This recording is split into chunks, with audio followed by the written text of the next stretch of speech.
Demikianlah penjelasan yang jelas dan padat dari Ustaz Muhammad Samsi. Mudah-mudahan bermanfaat bagi semuanya. Dan untuk memanfaatkan waktu yang singkat, langsung saja kita buka forum tanya jawab.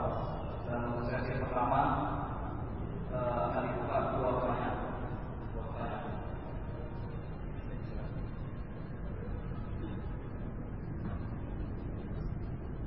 Bismillahirrahmanirrahim. Assalamualaikum warahmatullahi wabarakatuh.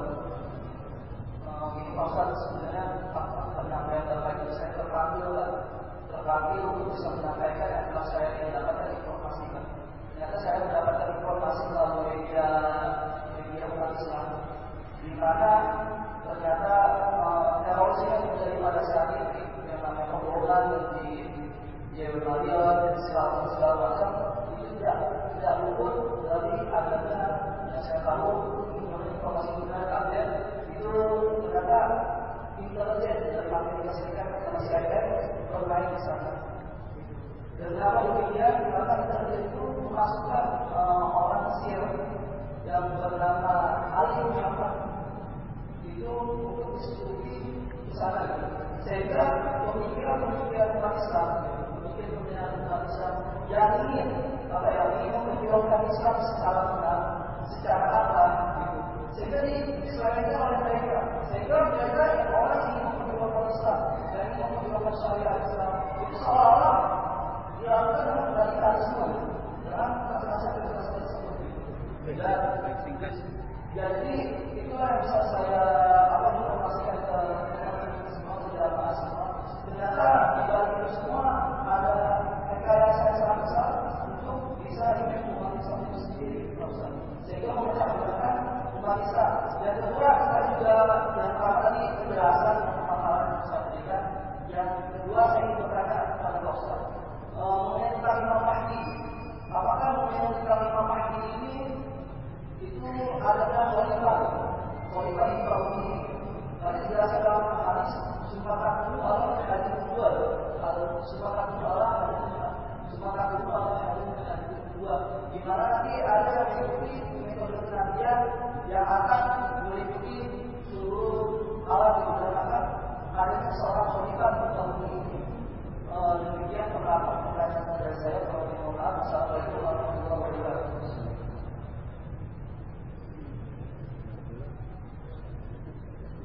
Baik, satu lagi.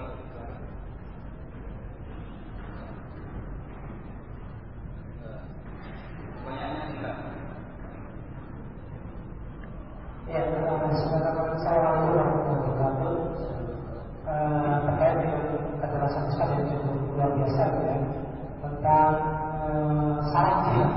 Karena saya menyampaikan bahwa salah jihad konteks penyerang adalah adanya pemimpin yang sepakat, kedua ada militer, ada budaya yang masuk.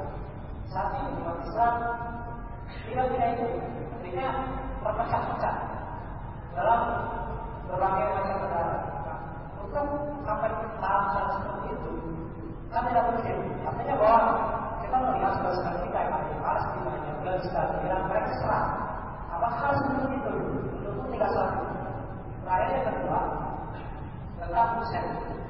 Saya sendiri terus terasa mengkaji buku itu, bahkan ikut kajian buku itu di salah satu kajian. Di sana saya sudah menemukan bahwa buku ini atau Hussein itu katakanlah Ma'al-Bukhari kemudian di Rosat Islamiyah dan juga di Al-Quran yang mengatakan bahwa itu adalah radikalisme besar. Walaupun saya tidak hanya mengatakan bahwa pilihannya cuma Islam sebagai pilihan itu saja. Tidak ada yang tidak sanjungkan radikalisme. Bahkan para ulama-ulama yang mengatakan sepakat bahwa saya itu ini justru dia punya dalam Indonesia yang digantung di rezim Nasrani Mesir sendiri. Sisi apa sebenarnya mengatakan bahwa saya itu demikian pemikiran akhir, pemikiran yang sangat aneh, sehingga banyak remaja-remaja yang terpengaruh oleh pemikirannya itu dikategorikan jadi ada saling sebaliknya sebagai terpengaruh oleh pemikiran akhirnya. Terima kasih. Assalamualaikum. Baik, saya jawab pertanyaan pertama. sebelumnya saya berterima kasih atas pertanyaannya. Dua saudara kita yang saya hormati dan para seluruh hadirin dan hadirat yang saya hormati, berkaitan dengan masalah informasi yang diberikan, itu adalah hal yang bukan diingkari, adalah hal yang mungkin dan memang terbukti pada sebagian tempat. Sebagian tempat itu terbukti dan banyak indikasi yang menunjukkan hal tersebut. Saya tadi berbicara tentang fakta. Sekarang kalau kita lihat video-video orang-orang yang meledakkan tersebut, itu kan fakta. Mereka melakukan aksinya, mereka sebut berkaitan dengan agama. Maka kita hanya bahas dalam tahap hal ini. Kita nggak bahas siapa sebenarnya melakukan. Kalau masalah siapa sebenarnya melakukan itu bukan urusan saya dalam menjelaskannya. Sebab itu urusannya mungkin di dalam masalah untuk menegakkan hukum terhadapnya. Saya hanya menerangkan apa yang kaitannya dengan agama. Kalau itu dikaitkan dengan agama, maka tentunya sebagai seorang muslim terpanggil untuk menjelaskan apa sebenarnya tuntunan agama kita yang benar dalam agama. Maka itu inti dari apa yang saya jelaskan. Kemudian yang kedua berkaitan dengan Imam Mahdi. Memang Imam Mahdi dia adalah khalifah. Disebutkan kaum muslimin bersatu di bawah. Dan ini mana seluruh kaum muslimin di muka bumi. Dan ini dari khususnya beliau. Dan beliau ini disebut dari keturunan Rasulullah SAW. Nama beliau juga Muhammad, nama ayah dia juga Abdullah dan Muhammad bin Abdullah. Terus bersambung nasabnya kepada keturunan Rasulullah SAW. Dalam hal ini masuk dalam keturunan Al-Hasan bin Ali. Sebab Al-Hasan dari keturunan Nabi Sallallahu Alaihi Wasallam. Jelas ya? Ini yang disebut dengan Imam Mahdi. Beliau diterangkan akan mempersatukan kaum muslimin. Disebut khalifah. Tapi bukan artinya pimpinan-pimpinan negara yang ada sekarang ini itu tidak masuk dalam hitungan apa? Orang yang mendapat kedudukan seperti kedudukan khalifah dalam arti didengar dan ditaati. Sebab hadis-hadis memberikan penjelasan mutlak tentang siapa yang berkuasa. Dan kekuasaan ini kadang wilayahnya umum seluruh dunia dan kadang untuk sebagian saja, sebagian wilayah. Dan dimaklumi bahwa di akhir masa para sahabat juga ada dua kekuasaan. Ada kekuasaan Abdullah bin Zubair radhiyallahu taala anhu, beliau menguasai wilayah Mekah, Madinah dan sekitarnya. Dan ada kekuasaan Yazid bin Muawiyah kemudian diwariskan setelahnya dan warisnya di Syam. Maka ini dua kekuasaan yang diakui oleh kaum muslim di masa itu dan para sahabat juga masih ada yang hidup dan mengakuinya. Maka ini menunjukkan bahwa adanya negeri yang telah terbentuk, pemimpinnya yang telah disepakati, maka dia adalah penguasa. Yang jelas menjadi ukuran di sini kapan seorang itu dikatakan menjadi penguasa. Kapan dia dianggap menjadi penguasa? Ini yang sebenarnya harus didetailkan. Kata Imam Ahmad rahimahullah taala, apabila engkau berada di sebuah negeri, kamu tanya penduduk negeri tersebut, siapa pimpinan negaramu? Semuanya menunjuk ke sana, itulah pimpinan negara. Itulah pimpinan negara. Kalau kita masyarakat Indonesia ini tanya siapa pimpinan negara, kira-kira dia tunjuk siapa? Presiden kita kan begitu. Itulah pimpinan negara yang dikatakan sebagai penguasa, sebagai waliul amr, sebagai amir, sebagai imam. Jelas? Kalau disebut sebagai khalifah dalam tahap khusus mungkin saja. Jelasan di sini, itu yang disebut sebagai penguasa. Maka ini yang perlu mungkin saya detailkan berkaitan dengan masalah penguasa. Dan Imam Mahdi adalah sebuah keyakinan harus kita yakini, sebab Nabi Shallallahu Alaihi Wasallam mengabarkan tentang hal tersebut. Ada pun pertanyaan dari saudara kita yang kedua, umat yang terpecah setelah menjadi beberapa negara yang sulit untuk masing-masing negara mengutus utusan yang berpihak di Palestina misalnya. Ya, tadi pertanyaan yang saya tangkap tadi bahwa mensyaratkan tiga syarat ini adalah syarat yang sulit untuk terpenuhi pada masa ini. Makanya tadi saya terangkan bahwa jihad itu adalah apa? Adalah sarana dakwah. Sarana dakwah yang lainnya masih banyak. Sarana dakwah yang lainnya masih banyak. Kenapa kita tidak menempuh sarana dakwah yang dilakukan oleh Nabi Sallallahu Alaihi Wasallam sebelum pasti jihad itu? Bukankah Nabi ketika di Mekah beliau berjihad dengan lisan, dengan dakwah di jalan Allah Subhanahu Wa Taala? Maka ini harusnya yang ditanamkan Dan sebenarnya sangat indah. Ada ucapan salah seorang tokoh juga yang banyak memotivasi aksi-aksi salah ini. Tapi ucapannya ini tepat pada tempatnya. Dia berkata bahwa tegakkanlah syariat Islam pada dirimu sendiri, niscaya akan tegak syariat Allah di muka bumi. Ya. Ini ucapan yang benar. Kalau setiap orang beramal pada dirinya, menerapkan ilmu agama, mempelajarinya, dia terapkan agama pada dirinya sendiri. Kemudian dia mendakwakan orang lain untuk menegakkan agama, ya, mengamalkannya dalam kehidupannya, memunculkannya di muka bumi. Kalau semua manusia sudah seperti itu, pasti otomatis terbentuk apa? Syariat Islam. Ya. Kan begitu? Penegakan syariat, masyarakat Islam akan terbentuk jihad. Ini semuanya adalah buah. Ya. Buah dari sebuah akar dakwah dan misi utama. Misi utama dakwah para nabi dan para rasul adalah menyelamatkan manusia dari neraka. Itu misi utama. Bagaimana mereka beribadah hanya kepada Allah dan meninggalkan segala jenis kesyirikan. Ini yang ditanamkan oleh Rasulullah 13 tahun di Mekah. Ya. Beliau sibuk dengan misi utama ini. Tatkala misi utama ini beliau lakukan 13 tahun, dengan sendirinya hasilnya beliau saksikan terbentuk khilafah Islamiyah di Madinah. Dan terbentuk itu adalah hasil setelahnya. Hasil dari apa? Hasil dari menanam buahnya. Ya. Apa menanam? Benihnya, menanam akarnya, sehingga setelah itu dia memetik buahnya. Karena itu sangat aneh kalau sekarang ini ingin meneriakan, ya, menegakkan syariat Islam. Ya. Tiba-tiba langsung tegak syariat Islam sedemikian rupa. Tiba-tiba langsung punya kekuatan, punya pimpinan, menegakkan jihad. Ini namanya dia berhayal akan memetik buah dan dia sendiri tidak pernah menanam pohonnya. Dan dia sendiri tidak pernah menanam pohonnya. Karena itu sibukkan diri dengan hal yang ditempuh oleh Rasulullah SAW. Jalan kebangkitan, jalan membangun agama, berdakwah itu telah dituntunkan oleh Rasulullah SAW secara jelas. Bagi kita hanya menapaki jalan tersebut.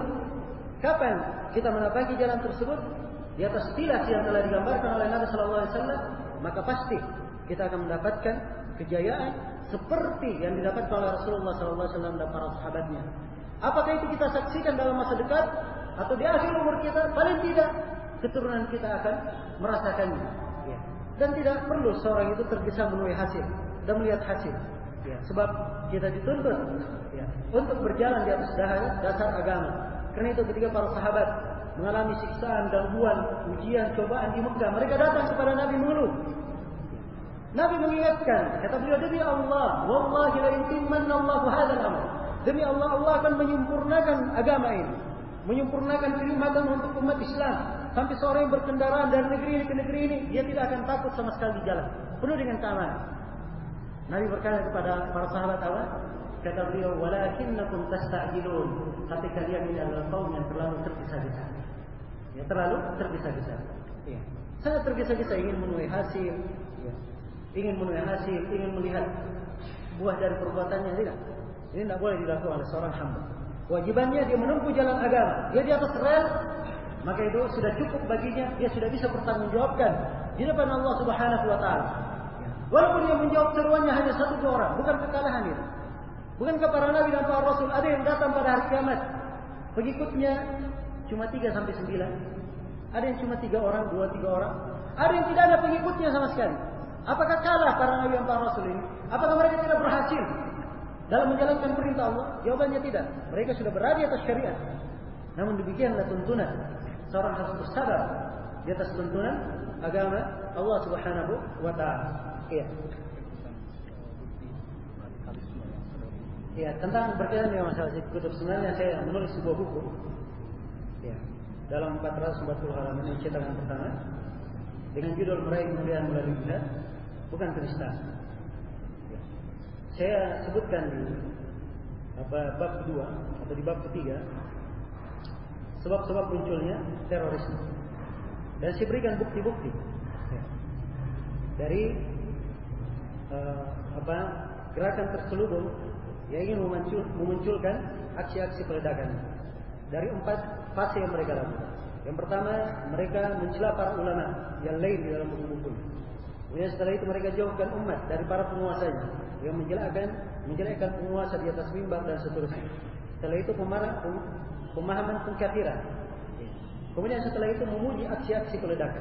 Dan ini semuanya ada dalam tulisan Syekh Qutb. Saya sebutkan dengan halaman-halamannya dari kitab Fidil Al-Quran. Sekira waktu tidak mencukupi kita untuk membacanya.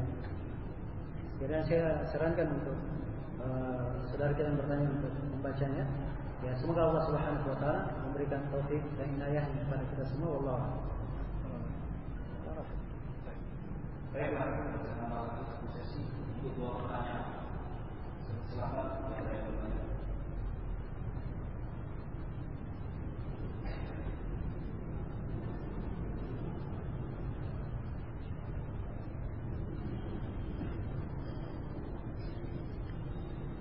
Baik, hadirin sekalian, ada yang lain?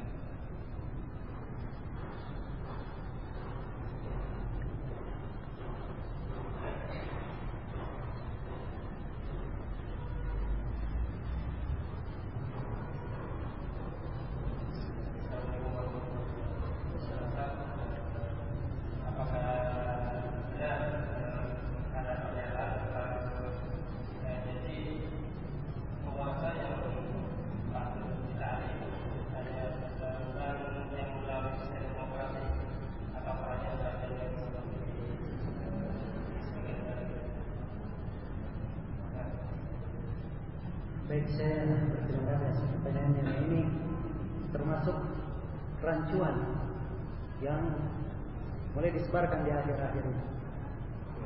Dan semua orang memaklumi ya, nama-nama dan tidak perlu kita sebutkan nama. Saya tadi terpaksa sebut satu nama. Sebab kerusakan yang terjadi sangat banyak berasal dari nama muslim.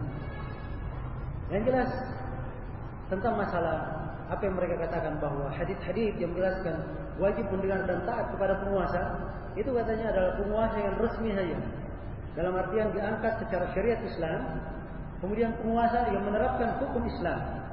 Ya, mereka artikan ke sana. Ada penguasa sekarang, ya, itu tidak berlaku hukumnya. Apakah benar hal yang seperti ini? Jawabannya, saya jawab dengan sebuah hadis dari Rasulullah SAW. Hadis ini dikeluarkan oleh Imam Abu Daud, At-Tirmidzi, dan selainnya dari seorang sahabat yang bernama Irbad bin Sari radhiyallahu taala. Irbad bin Sari radhiyallahu taala menyebutkan wasiat Rasulullah SAW.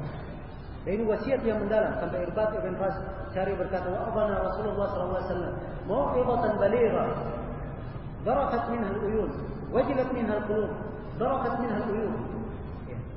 Nabi SAW mewasiati kami dengan wasiat yang sangat mendalam. Hati ini bergetar mendengarnya. Air mata berderai mendengar nasihat tersebut. Ya. Apa nasihatnya? Di antara nasihatnya Rasulullah berkata, "May ya'ish minkum fasayara ikhtilafan katsira." Siapa di antara kalian yang hidup setelahku, dia akan melihat perbedaan pendapat yang banyak. Ini fitnah yang terjadi. Nabi kabarkan, tapi Nabi sebutkan jalan yang lurus. Kalau itu terjadi, kata Nabi, "Fa'alaikum bisunnati wa sunnatil khulafa'ir rasyidin al-mahdiyyin min ba'di."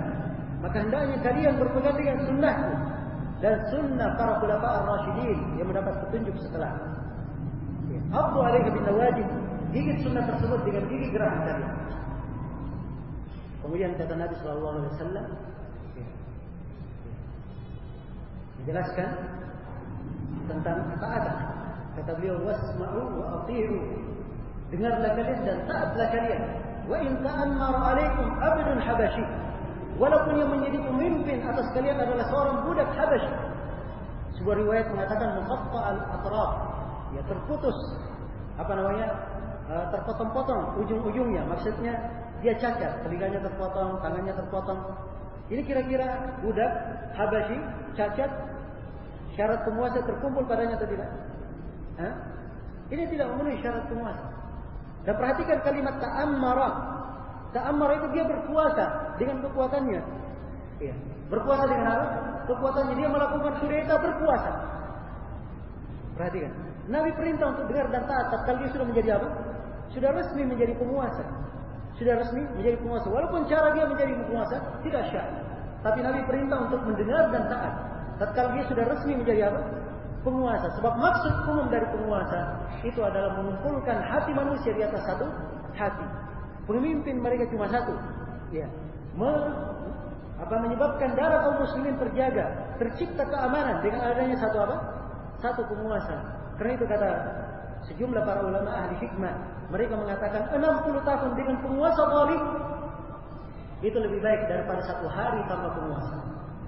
Lebih baik daripada satu hari tanpa penguasa. Dan kita mungkin pernah menyaksikan di Indonesia. Kita masih punya penguasa, cuman penguasa tidak berfungsi. Lihat betapa banyak kerusakan yang terjadi. Betapa banyak krisis yang terjadi sampai hari ini masih kita rasakan.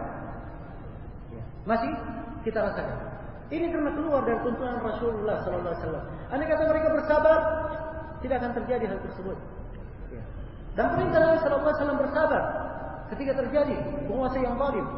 Sebab kezaliman itu dia menanggungnya terhadap rakyat sendiri. Tapi kalau rakyat melakukan kudeta terhadap penguasa, ini artinya pertumpahan darah dan kerusakan. Dan ini adalah maqsadat yang lebih besar. Maqsadat yang lebih besar. Karena itu harus dipahami. Ya, apalagi sekarang diteriakkan korupsi sampai hari ini juga tidak terbukti. Ya. Dan kita tidak membela siapapun. Cuma ini adalah pelajaran. Yang hendaknya kita mengambil pelajaran. Kesabaran itu sangat besar nilainya. Perhatikan Bani Israel. Mereka tidak bisa menghadapi Fir'aun. Tapi dengan kesabaran mereka Allah hancurkan Fir'aun dan bala tentaranya dengan cara yang menakjubkan. Dan Allah terangkan bahwa itu nikmat Allah berikan untuk mereka karena kesabaran Bani Israel.